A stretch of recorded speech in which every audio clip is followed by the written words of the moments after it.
Well, today is kind of an interesting day because it's Mother's Day, but it's also our very last Sunday here in the Fox Theater, which is kind of crazy. For those of you who have been with us from the journey from the beginning, you know, this is kind of interesting. I don't know if we're going to do anything about this. It might just be some private in-house celebration, but our community this June celebrates our community being in existence in some way, shape, or form for 40 years. Which is really incredible. Yeah, really, really incredible. But if you remember, we launched in this room in February of 2011.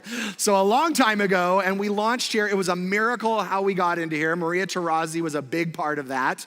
And I remember sitting outside at the Starbucks that used to be behind us waiting as a team much more skilled came in to negotiate us getting into the Fox Theater. And I just remember thinking, dear Jesus, please, if you love us, give us this space. And sure enough, we launched here. And for those of you who remember, we had a small, tiny little loft space, which is now Homage Brewing across the street. And our kids met in the bar in the lobby. And we came in here, and it was a very interesting experience with that. And when we changed our name, or when we went independent in 2013, we had an independent organization come in to do kind of like an overview of our organization. They told us we have 3 to 6 months to live. And we defied the odds by at least 12 years, which is great. And then I don't know if you remember on our journey, we had this short stint for a summer at the Doss Center for the Arts where there was no air conditioning, and I think it was the hottest summer we've ever had. And it was a beautiful experience. And from there, we moved to the Glass House, and we were there for a long season at the Glass House, which fit us so well. And then in 2019, we moved over to the Castle, which we had no idea that COVID was coming, and I call it like our ark. It saved us in the middle of literally a global pandemic, and we had a space to meet all through that. And then God was like, the pandemic's over, you're over. And then we found ourselves here, and it was miraculous provision being found back here. And many of you have heard the story of the miraculous provision at the Union now. And we have signed a 3-year contract. Yeah, it's awesome. You can clap for that. We've signed a 3-year contract there with an intention of signing another 3-year contract very quickly because we have no intention of moving anytime soon. In fact, yesterday, Colin, my youngest son, said, I wonder what our next church is going to have. And I said, no, the Union, you've been there. He's like, no, after the Union. He's just used to all kinds of moving. But I love that our community is not tied to a location, that we are tied to where the Spirit of God is, which is so beautiful. And even when we get over to the Union, it's kind of like 3/4 of the way finished, so we're gonna be growing with it as it grows. And we find ourselves here today on Mother's Day. I think it's so appropriate as this transition. Transitions are strange moments, aren't they? They're this strange juxtaposition of moments. See, everyone loves the thrill of the new, don't we? We love the thrill of the new home, the new shoes, the new outfit, the new relationship, the new finances. We love the new. There's something so enticing about getting the new thing, the latest thing, right? That's out there. Simultaneously, we as human beings are addicted to familiarity. We are addicted to certainty. We love knowing exactly what is going to happen. So here's the crazy thing is while we are pulled towards the new, the predictable and the familiar can only be found in the old. And so in these transition moments, we find ourselves being pulled in both directions, right? We love the new home, the bigger home that's new and exciting. We hate moving, right? And then it's frustrating when you get into the old house and you're like, where did we put the spatula? What drawer is this in, right? There's a tension with it. We love the new shoes until we have to actually like break them in, right? Because the old shoes are broken in and they feel comfortable. We know how they're going. We love the new relationship, and yet there's a whole new type of how do we figure this out? The dysfunctional drama seems a lot more attractive when you're trying to figure out this over here.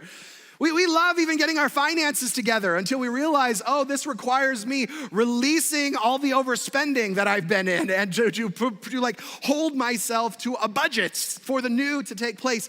We find ourselves pulled in both directions, and there is this gravitational pull when God is moving us towards the new to pull back towards the old. There's a saying that says we would rather be with the devil we know than the devil we don't. There's something about the old at times that is so enticing. And as a community, we are in the middle of a transition, not just a transition of locations, but I believe a transition of spirit. That we've prayed for this, that we've fasted for this, that we've asked for this. And sometimes the scariest place you can be in is when God answers your prayers. Because he's like, here comes the new, right? And look, I know it's exciting now, and everyone's like, the union seems so cool, and they're seeing pictures, and they've been up to our super amazing lounge space upstairs that everyone comes in. It's like, this is the coolest place in the whole building. And it's so exciting of all the things that God is doing in and around us. And there will be, in the midst of this, I promise, moments of stretching. There will be moments of comparison where you'll get over there and be like, well, the coffee tasted better at the Fox, and the lights were cooler, and I don't know, and I missed the ramp that you got to walk. I don't know. We're gonna find all kinds. People find things to complain about, I promise you. We will find all kinds of things to compare, to judge, to complain about. We just find ourselves there over and over. And so today, I want to let us know that it will actually cost you and I and us something to step into the new. It always does, and it always will. And so today, I want to talk about what it looks like to step into the new, what is required to step into the new. Not just a new building that we're stepping into, but what is required for us as a community to step into the new, and what is required for you as an individual to step into the new thing that God is wanting to do in your life. I actually want to go back to the passage that I spoke on the very first Sunday this year in Joshua chapter 3. And it's this moment about to bring the Israelites into the promised land. And he's talking to Joshua, and he says, early in the morning, Joshua and all the Israelites set out from Shittim and went to Jordan, where they camped before crossing over. After 3 days, the officers went through the camp, giving orders to the people. When you see the Ark of the Covenant of the Lord your God and the Levitical priests carrying it, you are to move out from your positions and follow it. Then you will know which way to go, since you have never been this way before. But keep a distance of about 200 cubits between you and the ark. Do not go near it. And Joshua told the people, consecrate yourselves, for tomorrow the Lord will do amazing things among you. Joshua and the priests took up the Ark of the Covenant and passed on ahead of the people. So they took it up and went out ahead of them. So if you were here in January, we talked about how this is one of those moments where God is about to allow the Israelites to transition from wandering in the desert for 40 years to finally stepping into the promised land. And we all talk about how we want God to do amazing things in our lives. It's crazy. I even talk to my atheist friends, and they're like, could you like pray for this amazing thing to happen? Just in case seed does exist, I'd love an amazing thing to happen in my life. Every single one of us longs for God to do something amazing in our lives, but oftentimes we miss that if we're gonna have God do something amazing in our lives tomorrow, we must consecrate ourselves today, set aside ourselves, make ourselves new, transform ourselves to hold the new thing that God is doing. And oftentimes we fail to connect consecrating ourselves today to the new thing that God is doing tomorrow. See, this is where wisdom is actually required. See, wisdom is knowing the connection between cause and effect. If I consecrate myself today, if I set myself apart, if I do the work, if I put in the work today, then tomorrow when God comes and he wants to pour out amazing things in me, I can contain it. I don't have a bunch of holes in my vessel. I'm like, man, I can contain all these amazing things that God is doing among us. And we miss that. We fail to see the amazing things that God is doing in our lives because oftentimes we fail to consecrate ourselves today to prepare this. But on top of this, it doesn't just call us to consecrate ourselves, to make ourselves new, to transform ourselves, to look at all the areas where we're out of integrity and to patch those up. But he says, it's gonna require you to go a new way that you've never been before. That would be the definition of new, right? Because if you're like, hey, we're going to the same restaurant we've always been to, that's not new, right? We're gonna take the same freeway we've always been, that's not new. We're gonna take the same car we've always gotten in, we're gonna wear the same clothes we've always worn, that's not new. New is, you've never been this way before. You actually have no idea where you're going. That's the new. So when you sign up for the new, this is what you sign up for. And this is what God continues speaking to Joshua with. It says, and the Lord said to Joshua, today I will begin to exalt you in the eyes of all Israel, so that they may know that I am with you as I was with Moses. Tell the priests who carry the Ark of the Covenant, when you reach the edge of the Jordan's water, go and stand in the river. Joshua said to the Israelites, come here and listen to the words of the Lord your God. This is how you will know that the living God is among you, and that he will certainly drive out before you the Canaanites, Hittites, Hivites, Perizzites, Gershonites, Amorites, and the Jebusites. See, the Ark of the Covenant of the Lord and all the earth will go into the Jordan ahead of you. Now then, choose 12 men from the tribes of Israel, one from each tribe. And as soon as the priests who carry the Ark of the Lord of all the earth, set foot in the Jordan, its waters flowing upstream will be cut off and stand up in a heap. So these are the instructions. You need to get your guys together, and you need to get in the river, and the waters will stop. Now here's the thing. The Israelites were kind of experts at crossing bodies of water. You may have heard of this little thing called the Red Sea, right? Even if you're like not a church person, you probably watched it on Easter with the 10 Commandments or something. But there's this moment where the Israelites are being freed from Egypt, and they come to the Red Sea, and God tells Moses, hold up your staff. He holds up his staff, the waters part, and they walk across. And as soon as they get to the other side, Moses put his staff down, the waters collapse, and everyone is vanquished, and they're good to go, right? This beautiful moment. So I imagine that when they get to the edge of this Jordan River, they're like, here we are. There's a river now between us and where we need to go. It wasn't a big deal to them.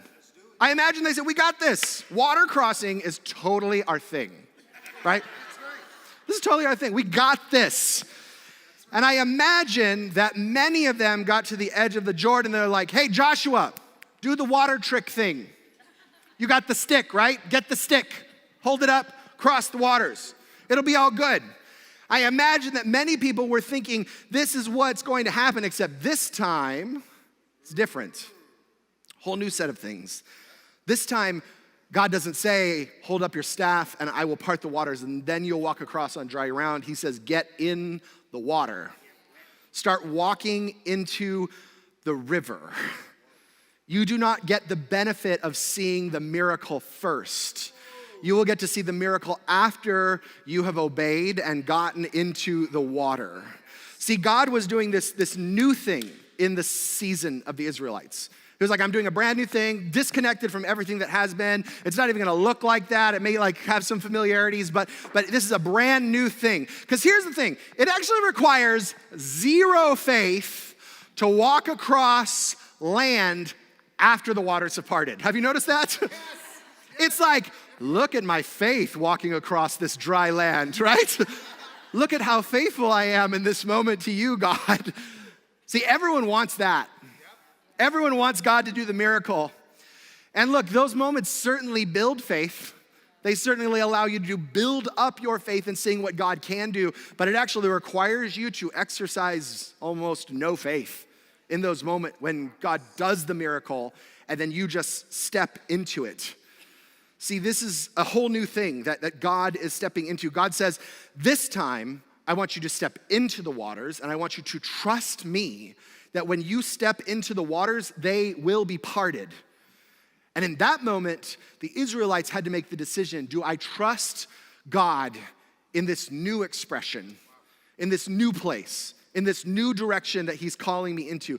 See, sometimes the greatest hindrance to seeing God do something amazing in your life is not all the times in the past that God has seemed to not show up and all the disappointments from the areas where it seems like God has let you down. Sometimes the greatest hindrance to you seeing God doing the new amazing thing in your life is the amazing thing he did yesterday, and you still holding on to it, assuming that he is going to show up in the exact same way and do the exact same thing and show up the exact same provisions.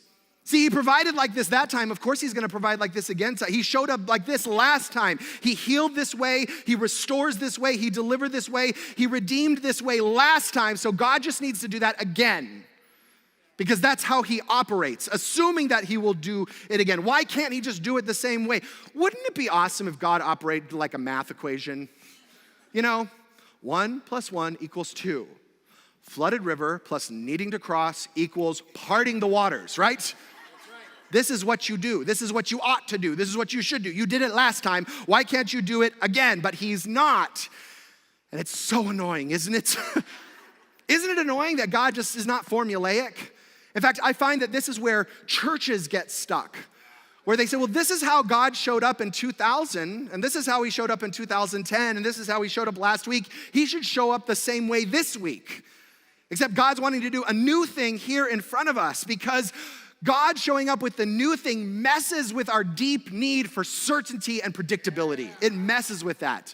When we show up and are like, all right, God, what's the new thing that you're calling me into? What's the new path? What's the new way? What's the new way of relating to you that you would long for? It challenges both our complacency and our comfort.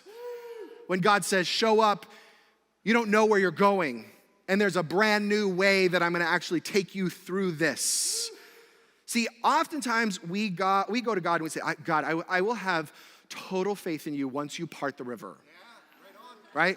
I will put all my faith in you when you do the miracle, when you do the thing. I will absolutely commit to the plan that you have for my life. When I have everything in place, the stars are in alignment, everything's good to go, I will totally move forward then.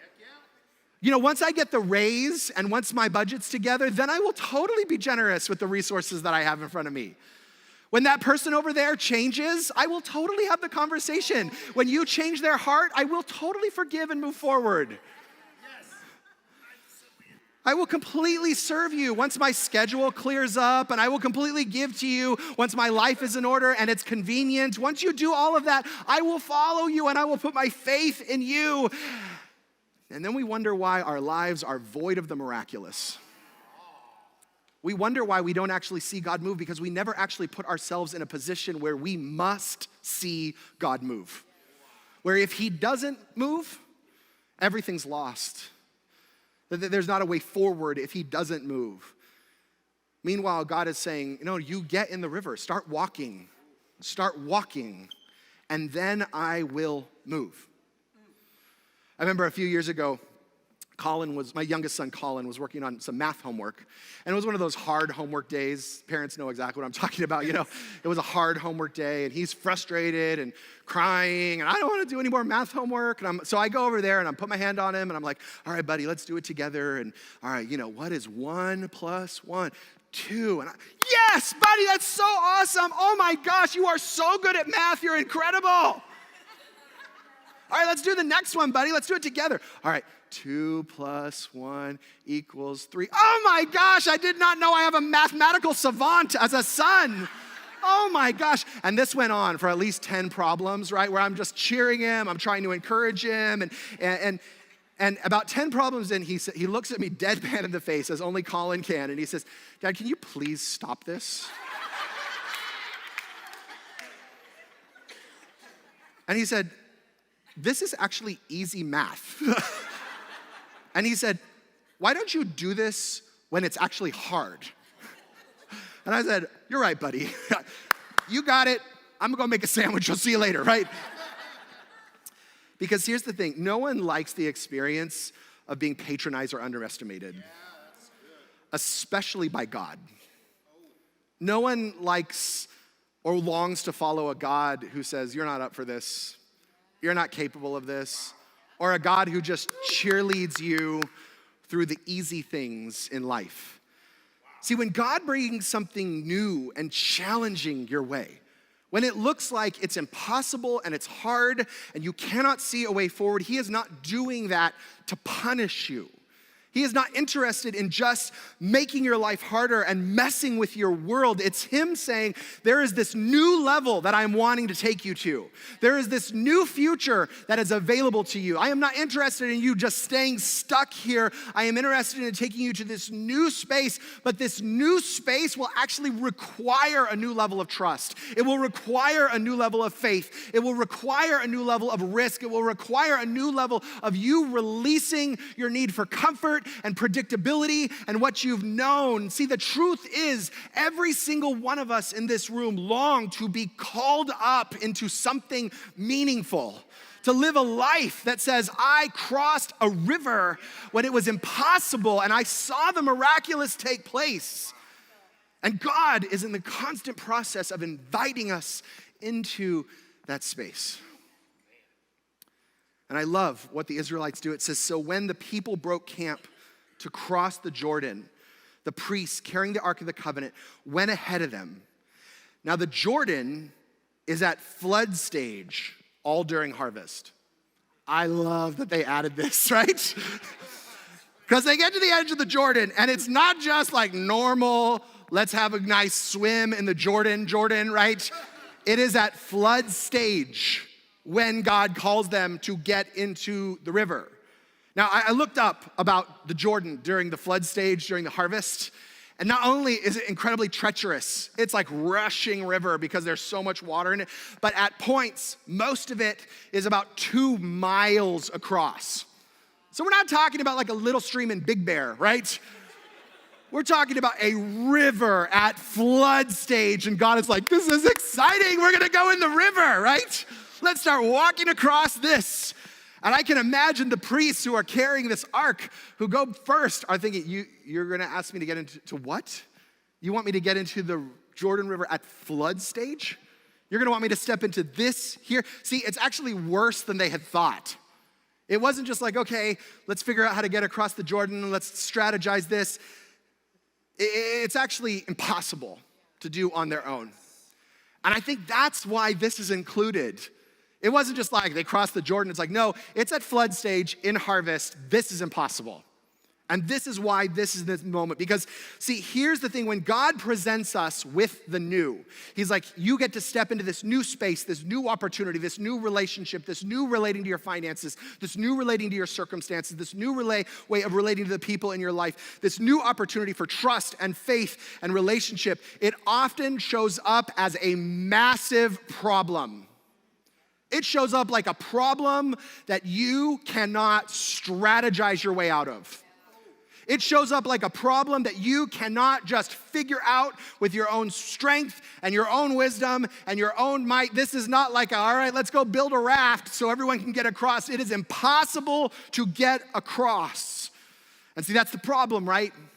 Is that when God invites us into the new, oftentimes we get to the edge of a Jordan that is at flood stage and go, I don't even fathom how this is gonna happen.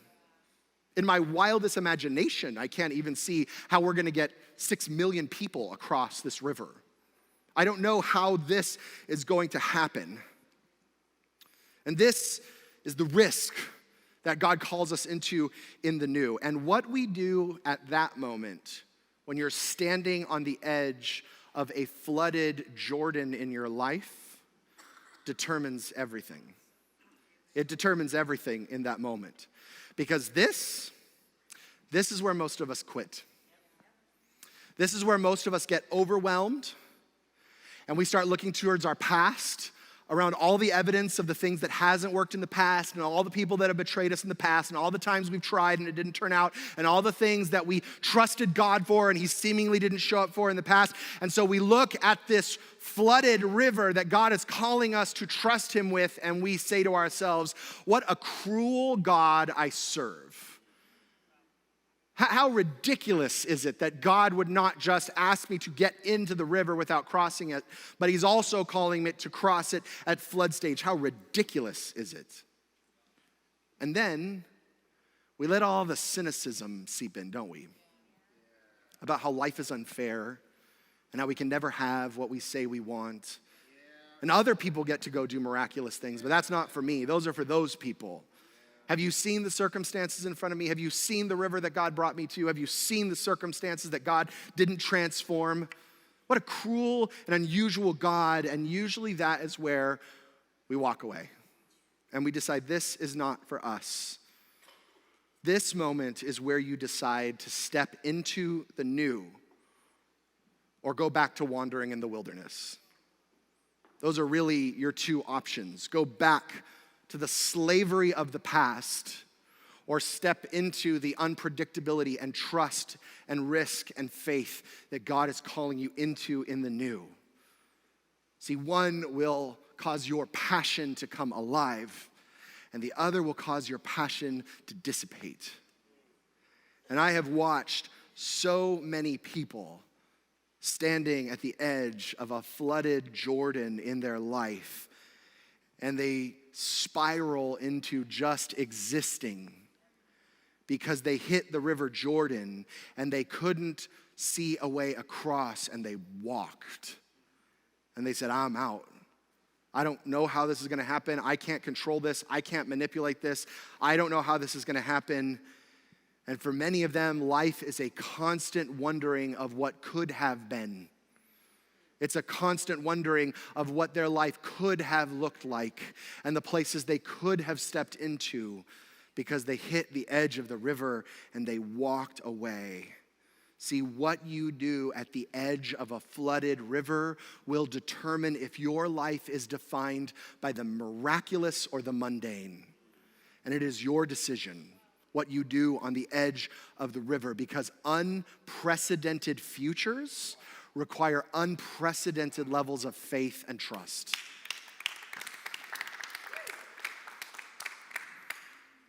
Yet as soon as the priest who carried the ark reached the Jordan, and their feet touched the water's edge, the water from upstream stopped flowing. It piled up in a heap a great distance away at a town called Adam in the vicinity of Zenareth, while the waters flowing down to the Sea of Arabah, that is the Dead Sea, was completely cut off. So the people crossed over the opposite Jericho. The priests who carried the ark of the covenant of the Lord stopped in the middle of the Jordan and stood on dry ground while all Israel passed by until the whole nation had completed the crossing by dry ground. And from that moment, they were forever changed. They could never unsee this moment. That from this moment, they could always say, when I step my foot in the water, I don't know a path, can't see how it's gonna happen, have no idea how it's gonna turn out, but the second I put my foot in, I trust God will show up. The second I obey, the second I step into this, that is when God moves in the middle of this. They could never unsee it, and from this moment, they went and they took the promised land. After 40 years of wandering, and 40 years of wondering when this moment happens, they get to the river and they trust and they risk and they put themselves out there and they see God move. And they were new as a result of this moment. They were drenched in the baptism of God in this moment. Ironically, not a drop of water touched them, but they were baptized in that moment. They were baptized in that moment with the Spirit of God, knowing that when I step into the new, even when I don't see a path, even when it looks like it's impossible, if I'm just willing to take the first step, God will show up in that. They were drenched in faith. Ironically, this is the space that years later Jesus would come and he would be baptized himself in the Jordan River. And this moment where the Spirit of God came upon him and he said, this is my son with whom I am well pleased, because everyone that had been at that river's edge would have heard the stories about how their great grandfathers had stood there and had faith to step into the river as God moved across and God showed up.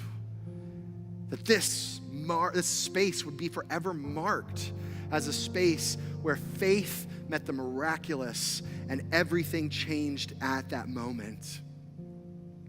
See, I believe that we are at the edge of a flooded Jordan River.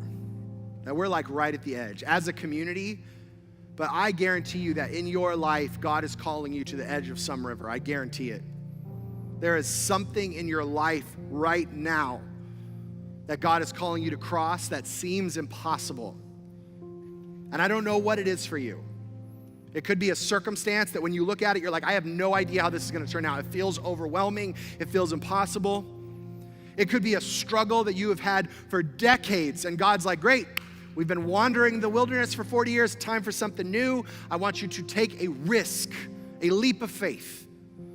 It could be a relationship that right now feels impossible. It could be with your finances that feel so overwhelming. It could be with a habit that you've been in. It could just be in your willingness to be known and known by other people in this room. I don't know what it is, but the question I know that God has before you is, what is the river that he is asking you to step into before you ever get to see a miracle? And he's just saying, will you step in? Will you be willing to go in? Will you be willing to go first, trusting that all the provision will come the second that your foot hits that water? See, for some of you, you may have been praying for years, God, would you please do a miracle? Would you please do a miracle? Would you please do something? And God's like, yes, absolutely I will. You go first. Because it requires zero faith for me to do a miracle and then you to just walk through it. Will you exercise your faith? Will you trust in the new? Will you trust in where I'm taking you? And trust that when you show up, I will show up. But look, this is not just like, all right, I'm gonna hunker down and do it. This is, I have heard the voice of God. And I am in relationship with the God of the universe who has in his hand every provision needed, that he can speak into the wind and waves and cause them to calm down, that he can cause the impossible beyond what we could ever ask, think, or imagine to happen. It only comes when you're in relationship with him. And if you're in relationship with him, I guarantee you he is always calling you into some new thing that's horrifying and scary. This is why most people walk away, because they're like, I don't know if I'm up for this. But look, there are plenty of places where you can go follow that Jesus who does not call you into the unprecedented. I am not interested in being a part of that community. I am interested in being a part of a community where the unthinkable happens because people are willing to step into the river. This week, we were up at our new offices on Wednesday, and this young woman walks into our offices with a baby carrier and a little baby, and she realizes she's in the wrong space. We're off in our offices working. She walks out. And she hears a voice that says, you need to turn around and come back inside. And so she turns around and comes back inside, and she meets Marla, and Marla greets her, and she's like, what is this place? I'm looking for this place. Marla tells her, oh, it's on the 4th floor. And she says, is this a church? She said, yeah, it's a church. So Marla greets her and connects with her, and she said, do you guys have like groups or anything like that? We're like, yeah, we have group. It's actually tomorrow at the Lucas's home. Would you be up for coming? Yeah, I've been looking for like something, and I'm here. And she came to our group on Thursday, which was awesome. And she shared with us about that moment. And she said, I've been asking God to speak to me for 2 years now. And I walked into that office thinking, this is awkward, I don't know anyone here. And I walked out, and for the first time in 2 years, I heard God's voice said, turn around and go back inside. And let me just tell you, she had an encounter with God on Thursday that was profound. And we had an encounter with God because she showed up. Look, these are the crazy things that you cannot like make happen, right? But it's because individuals decide, I'm gonna step into the river, I'm gonna go, I don't care what it takes. I might look stupid, I might look crazy, I'm going. And this is the new thing that God's calling us into. And let me just tell you, it has very little to do with the building, it has everything to do with our hearts. And so this is the future that I am calling us as a community into. It's gonna be exciting, and it is going to be miraculous, and it's gonna give you goosebumps, and it is gonna scare you to death. But at the end of your days, you will be able to say, and your grandkids and your grandkids and your grandkids will be able to say, I've seen God do the miraculous. Not, I read about it in a book 2,000 years ago. It happened yesterday in my home. It happened on Thursday in a small group. It happened just last week at a Celebrate Life group. It happened just the other day in a conversation over coffee. That this is the environment that God's gonna call us into. And it's going to be unprecedented and beautiful. So together, we will get in the river and see God move. Would you just close your eyes for a moment? I wanna just give 2 opportunities to respond to this conversation here today. For some of you in this room, God is longing to step into relationship with you, maybe for the first time or the first time in a long time. That maybe you recognize this is what's been missing, a God who calls me into the exciting and the unknown, and I want to follow a God who asks me to risk for faith, and I long to live that type of life. Look, I'm just telling you, it does not come from having like a motivational speaker. It does not come from just having like the energy inside of you. It comes from you being connected to the God of the universe who calls you into the unknown and into the beautiful and into a humanity that you could only imagine. And if that's you today and you want to step into a relationship with Jesus, maybe for the first time or for the first time in a long time, would you just raise your hand and just say, like, I want to step into a relationship with Jesus this morning? Awesome. If you're online, you can just type Jesus in the chat. If your hand's up, I just want you to pray this very simple prayer with me. All you need to pray is this: Jesus, I give you my life. Would you just pray that right now? Jesus, I give you my life. I just want to pray for you right now. Jesus, I thank you for those individuals in this room who just decided to follow you with their lives. I pray that you would call them into unthinkable futures, God. So beautiful that it would keep them up at night, and so scary that it would keep them up at night as well. But would you show yourself faithful to them? We thank you, Jesus. If you just prayed that prayer at the end of our gathering, I'd love for you to go to next step in the back and just let us know that you made that decision. But I want to pray for those of you who in the room who are like, I am standing at the edge of a Jordan River. I don't know what it is for you. It could be a circumstance, a situation, a relationship, but it looks impossible. I don't know what that is for you. If that's you, if you're like, man, I feel like I'm in an impossible space and I know that God's calling me into the next, would you just raise your hand? I just want to pray for you all over the room. Awesome. I just want to keep your hands up. I just want to pray a prayer of blessing over you, and that God's courage would fill you right now.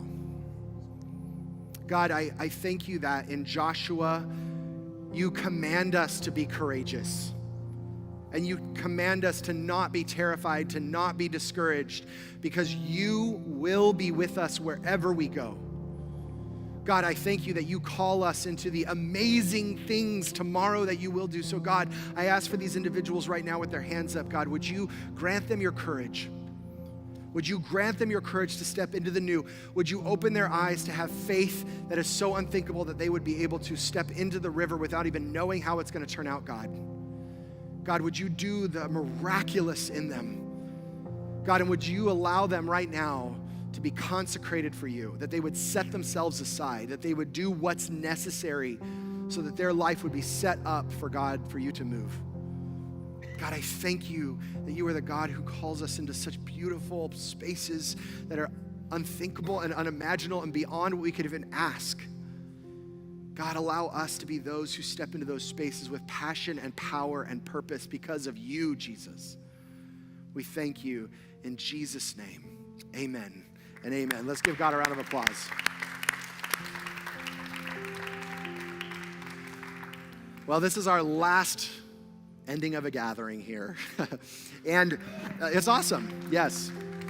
And I just want to say a few things. I want to personally, I know they're not here today, but I want to personally thank the Tessier family who owns the Fox and owns so much downtown, who have allowed us to meet here and be here and to have this space. It's been such a generous relationship with them. So grateful. Next week is our big week at the Union, and it's going to be really exciting and fun and full. We have Lily's Tacos, going to be having breakfast burritos that morning. We're going to be having some really cool giveaways. It's going to be a beautiful morning, and so here's what I'd love for you to do. I'd love for you to just plan on being there and plan on inviting someone. It's a great opportunity to say, come see our new space. Let's make tomorrow like Easter 3.0, right? Or next Sunday. And let's just make it a moment where we start off strong and see God move in such a powerful, powerful way. Again, not because of a building, but because God is clearly moving, and that we get to start off with that.